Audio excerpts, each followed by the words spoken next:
Hungarian Folk Tales. The Fox Princess. Once upon a time there was an old king, and he had 3 sons. The king was so old that he could not leave his castle, and so he had a church built in the grounds where he could pray. On the day that the church was at last complete, a bird began to sing on top of its tower. When the king heard the bird's song, he suddenly became a young man once more, and he ordered his sons to catch the bird. The eldest son climbed to the top of the tower, but as soon as he reached out to catch the bird, it flew away. The prince watched the bird as it flew, and he saw it land in a nearby forest. "Father, I saw where the bird flew. I shall pursue it. Godspeed, my son, and return with the bird as soon as you can." The young prince arrived at the forest as the sun began to set. He made a fire and ate his supper. Then he saw a fox. "Go, dog, and catch that fox." The fox stood and commanded, "May you and your dog turn to stone." So that is what happened. The next morning, the middle son climbed to the tower to catch the bird. He saw the same thing that his brother had seen, and as he came down from the tower, he said, "I too shall follow the bird." He reached the forest by sunset and also sat and ate his supper, and as he ate, he saw the fox. "Go, dog, and catch that fox." The fox stood and commanded, "May you and your dog turn to stone." On the third morning, the bird sang again, and so the youngest prince climbed the tower, but the bird flew away once more. The youngest son saw the same forest that his brothers had seen. He also followed the bird's flight and arrived at the forest as the sun was setting. He also made a fire and sat and ate his supper. Then he saw the fox. "Fine fox, do not bark. Come and share my food instead." "I would join you with pleasure, but I am afraid of your dog." "Don't be afraid. I shall tie it to a tree." "Prince, do you think the bird is in this tree?" "That's what I think. I saw it fly right here." "But that is not so. The bird is very far away, and don't be sad because we shall catch it." "The bird is in the land of the Red King, and that is 7 lands away. There is a pear tree in the garden of the king, and in that tree there is a hollow, and in that hollow lives the bird." Then the fox turned into a fine young man, and the 2 of them set forth.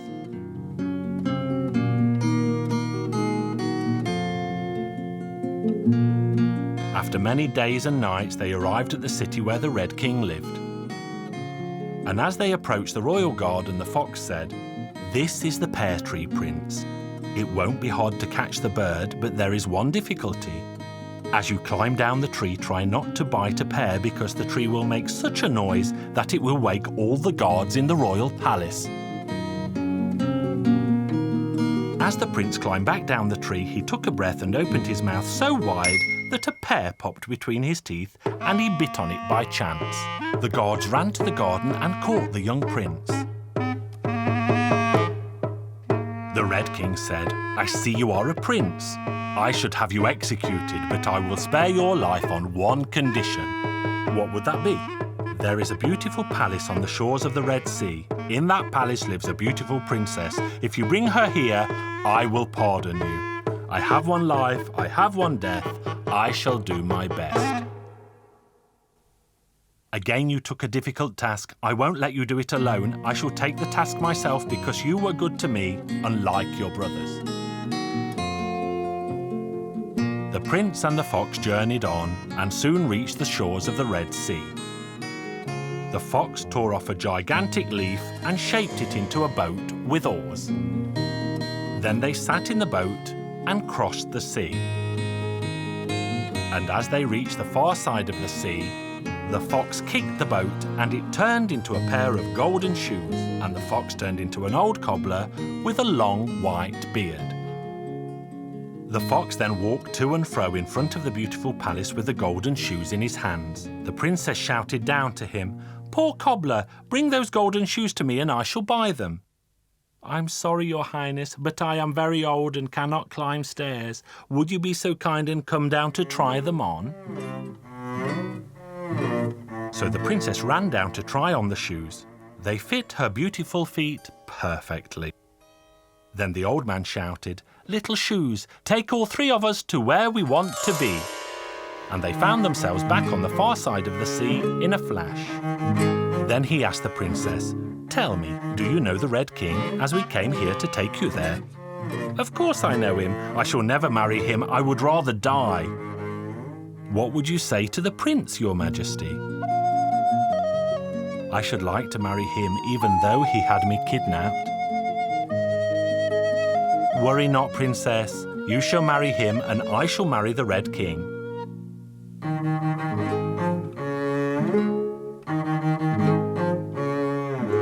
When they arrived back in the Red King's city, the fox did a somersault and changed into a pretty princess, much like the other.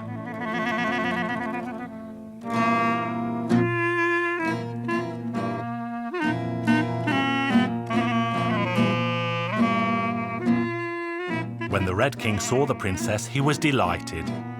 He gathered all his ministers and friends and began to prepare for a wedding feast. And as they were sitting around the table, one of the wedding guests said, "This princess is perfect, except for one fault." The other asked, "And what is that?" The gentleman replied, "Why, she has the eyes of a fox." What girl would not be ashamed when someone says she has the eyes of a fox? The bride hid under the table, did a somersault, and turned back into the fox and ran out of the room in the greatest of haste. By the time the guests came to their senses, the fox was far, far away.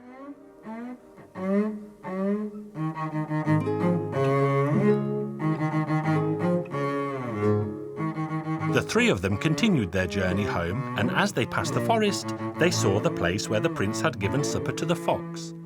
Here the fox jumped down and said, "Do you see these figures of stone? They are your brothers, and these are their horses. How did they come to be here?" "They set their dogs on me, and so I turned them to stone. Would you like me to turn them back again?" "Of course I would. Every man loves his brothers." "Very well, I will turn them back, but you may be sorry I did." The fox then walked over and patted the stone statues. "Rise up and live once more." Both of them stood up, and the fox said, "Well, dear prince, I shall travel no further with you." They bid farewell to each other, and the fox left. The four of them travelled home together, but they soon began to quarrel. Was it fair the youngest son should marry first? So the two princes decided to kill their youngest brother. The eldest prince cut off his head with his sword. The fox knew this would happen, and it ran to find the head a distance from the body. It ran hither and thither and saw a snake with leaves in its mouth. "Hey, snake, give those leaves to me." "I will not. It took me 7 long years to find them." The fox stamped on the snake's tail, and it dropped the leaves on the ground. The fox picked the leaves up and ran to the prince. It rubbed the leaves on the prince's neck and put his head back in its proper place. The prince opened his eyes. "Oh, what a deep sleep I had. You fell asleep for eternity, but I saved your life. I told you your brothers would kill you and rob you of your wife. Take better care in the future. Godspeed." And then the fox vanished. The boy arrived home to his father with a little bird in his shirt. He placed the bird on top of the clock. The bird began to sing a beautiful tune, and the old king sprang to his feet like a young man once more. "Who brought this bird to me?" "It was me, father," said the youngest one. "What should I do with your troublesome brothers?" "Your Majesty, dear father, give them money and horses and let them go on their way. I never want to see them here again." And the two princes were banished from the land. The youngest prince married his beautiful bride, and they both lived happily ever after.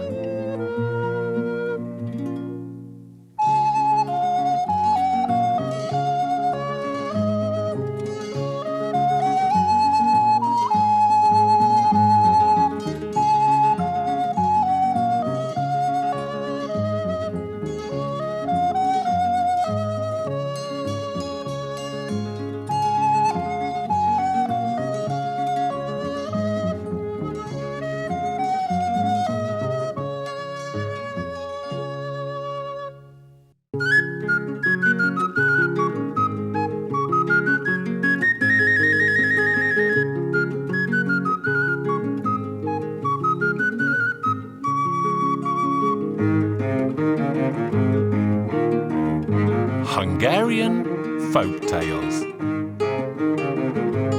The Horse Egg.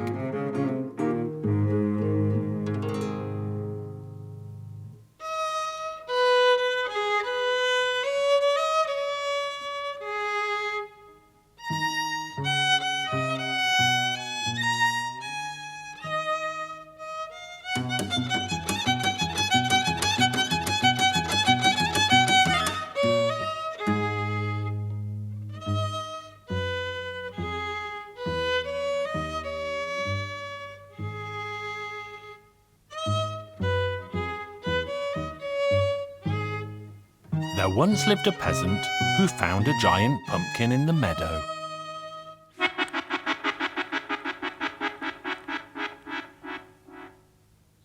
What on earth could this be, he thought.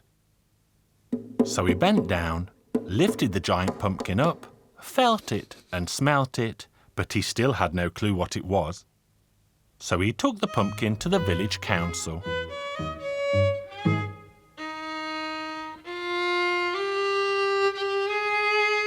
The councillors were in the middle of an important meeting when the farmer walked in and plonked the giant pumpkin on the table, and this surprised them all. I have lived a very long life, but I have never seen anything like that before. I have experienced a lot in my life, but I have never come across anything like that before. And I'm not a young man either, but I really couldn't tell you what on earth that is. Then the village mayor added wisely, "Gentlemen, this peculiar object, judging by its shape, cannot be anything else but an egg."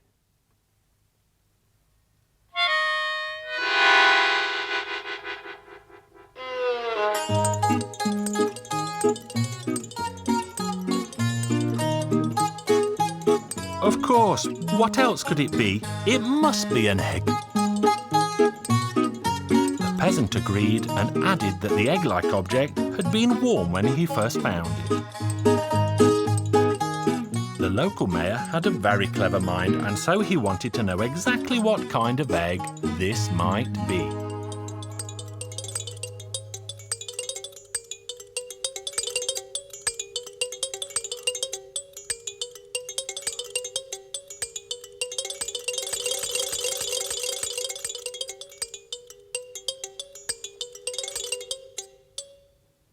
The old village leaders thought it could possibly be a terrible green dragon's egg.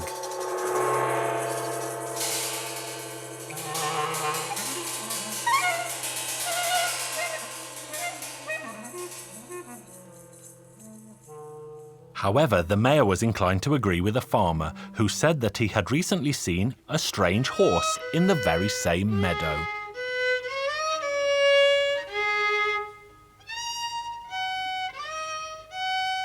The village leaders liked the sound of this and said, "It must be so. Nothing other than a horse could have laid such a giant egg." "Good. So tell me, my friends, what should we do next?" "Why, you must catch it, of course." "Yes, but what animal could do it?" "All horses don't lay eggs, so they could never hatch it."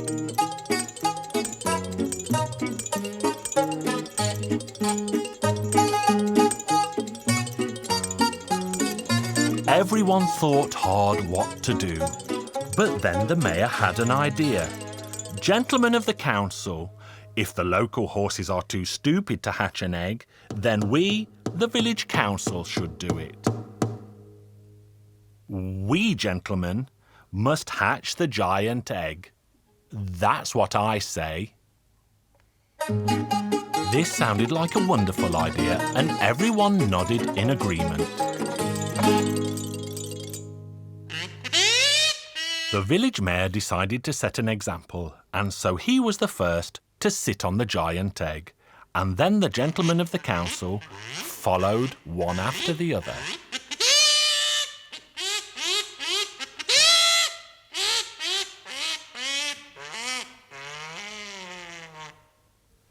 And they would all be still sitting on it today if the people in the next village had not spread the rumour that it had gone bad under their bottoms.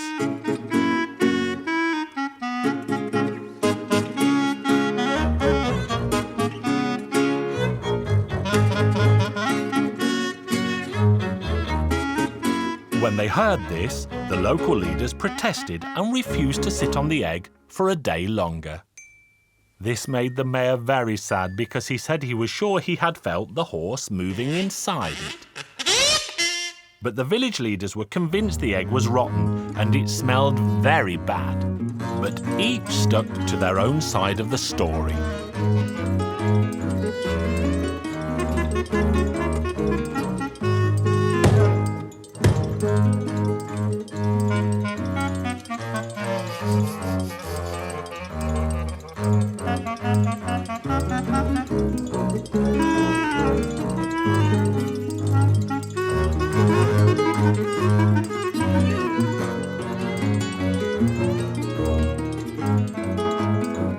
In the end, the council voted and decided to take the egg to the top of a hill and roll it down onto the people of the village below who had teased them so.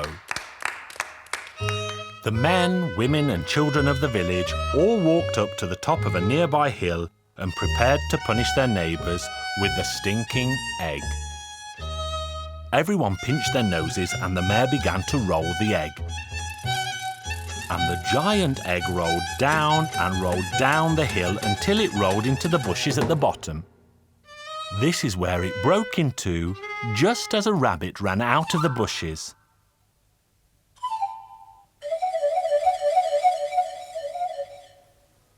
And all the villagers cried out, "There goes the horse!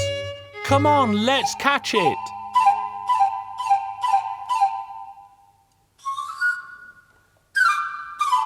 And they all gave chase to the rabbit.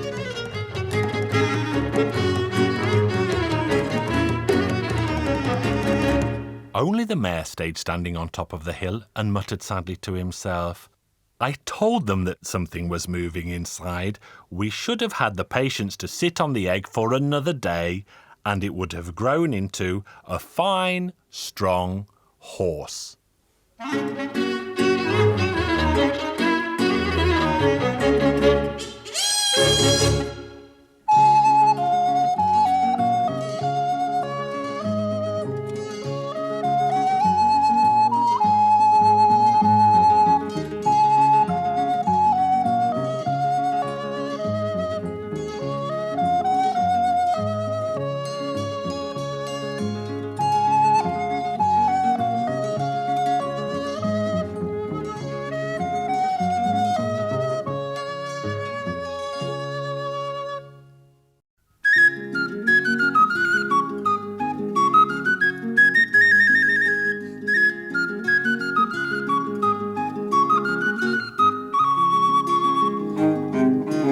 Hungarian Folk Tales. The astronomer, the thief, the huntsman, and the tailor. Once upon a time there lived a poor man. And the poor man had 4 sons. But the poor man was so poor that he had no money to keep his sons. One day the poor man said, "The time has come for you to leave home and seek your fortunes. You should all go and learn a trade." So the 4 sons set off into the wide world. The sons soon came to a crossroads that branched off into 4 different directions.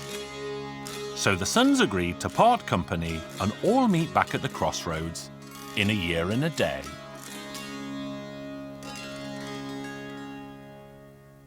Time passed and each of the sons studied a trade.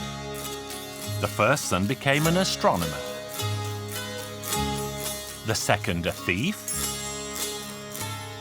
the third was a huntsman, and the youngest a tailor. So they met again after a year and a day, and they journeyed back home to tell their father of the jobs they now all had.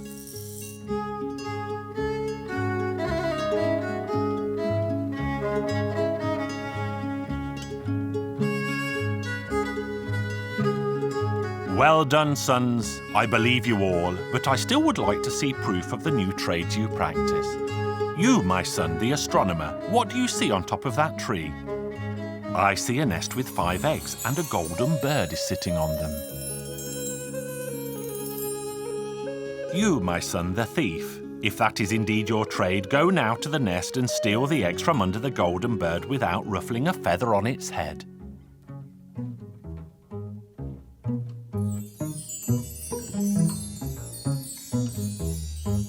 So the thief climbed up the tree and succeeded in stealing the eggs unseen. And he gave the eggs to his father. The old man put the eggs on the table. He placed one egg at each corner and then put the fifth egg in the middle. You, my son, the huntsman, if that is indeed your trade, shoot each egg with one shot and split them in two. So the huntsman shot and hit all 5 eggs in turn. Well done, son. You are a master of your craft. You, 4th son, the tailor, if that is indeed your trade, stitch all 5 eggs back together so that the chicks inside each survive.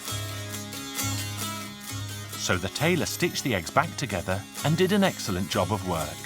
But they would not know if all was well until the eggs eventually hatched. Now, thief, you must put the eggs back under the golden bird unnoticed. The thief succeeded, and only a few days later, all 5 eggs hatched out and the golden bird was delighted with the chicks. But each chick had a tiny red band around its neck where the tailor had stitched them back together.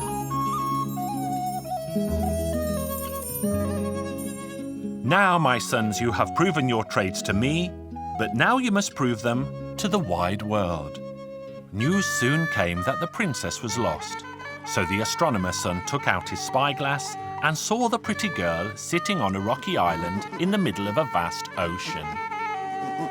And he saw a fierce dragon sleeping on the princess's lap.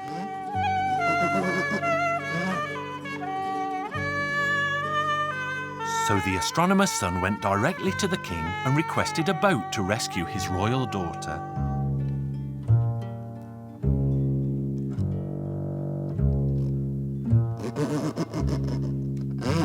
The 4 sons voyaged to the rocky island where they discussed how best to save the princess. The tailor's son suggested they shoot the dragon, but the astronomer's son was worried that they would hit the pretty princess. But you, thief, if you could steal the eggs, steal her from the dragon. And the thief stole the princess unseen. Then they took the girl onto the boat and sailed slowly back to the shore. But that is when the dragon awoke, and the fearsome beast caught sight of them. The princess had gone, and the dragon flew after them. The dragon saw that the boat was nearing the shore and knew that the princess must be on board, so it swooped down to the boat. But the huntsman's son saw the mighty dragon coming, and he shot it in the heart. Then the dragon fell from the sky onto the boat and smashed it into smithereens, leaving only a few planks of floating wood that the sons held onto. Then the huntsman said, "We'll surely perish in these waters." So the tailor's son swiftly stitched the boat back together, and everyone aboard survived.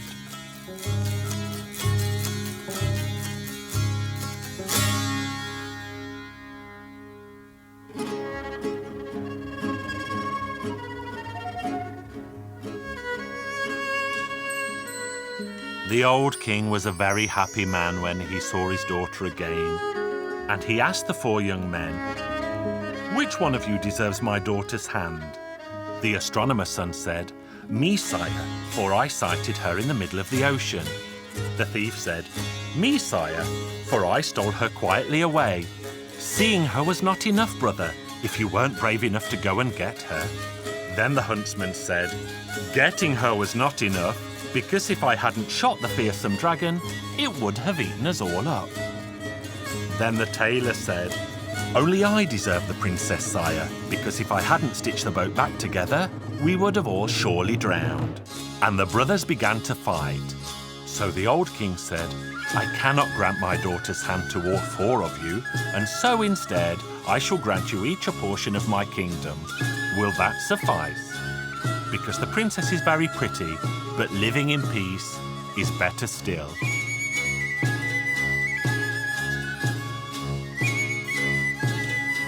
So all 4 sons received a quarter of the kingdom, and they all lived happily ever after.